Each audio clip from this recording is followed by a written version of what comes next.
Right, good morning, good afternoon, good evening, and as always, good to see you.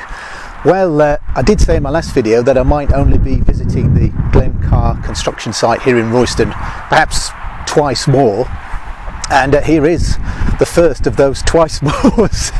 I drove by literally yesterday and couldn't believe how quickly things have moved on in again such a short period of time.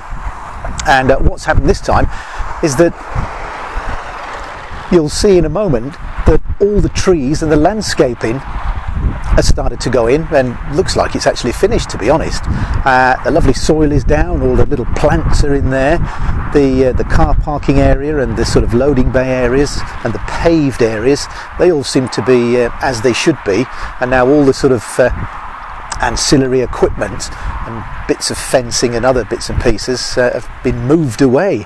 So all you're left with now really is this sort of perimeter fence, and what I can only assume is the sort of essential equipment and supplies that they need literally to finish this off.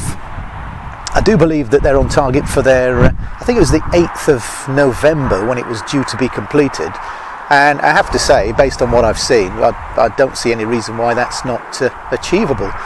Obviously, I don't know how much the weather plays on that, and although it looks beautiful today, and it's very sunny, my gosh, it's cold. I mean, my fingers have started to shrivel up and go blue already, and when I get the drone up in a second, I'm not sure how my dexterity is going to be, but we'll give it a shot, and then at least you'll be able to see what the trees and the sort of the surrounding area around these units now looks like.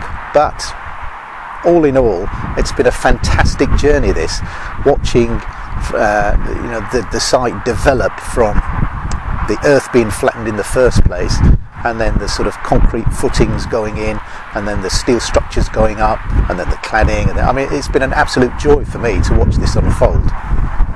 And just on the note of footings and things, you remember there was a sort of bit of spare ground at the end of one of the larger units where it looks like there were mounds of big chunks of concrete and soil and all sorts of stuff.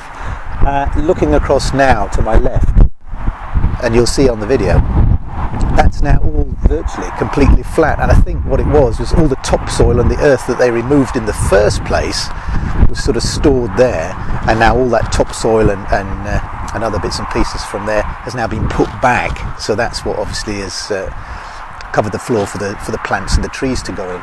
So that's now looking pretty much flat. Now, whether or not there's going to be any building taking place on that, I'm not sure, but if I find out, then you'll find out. So, as always, hope you enjoy the video. There will be probably just one more after this, and that will be when all the perimeter fencing is gone. The Glencar construction site temporary offices will have probably gone, and I think then it'll literally be the day when someone moves in, and if the sort of signage goes up, then I'll try and get a nice 1-minute video of going around the buildings with the people in them, and then they'll be up and running as everyone was hoping. So, bye for now.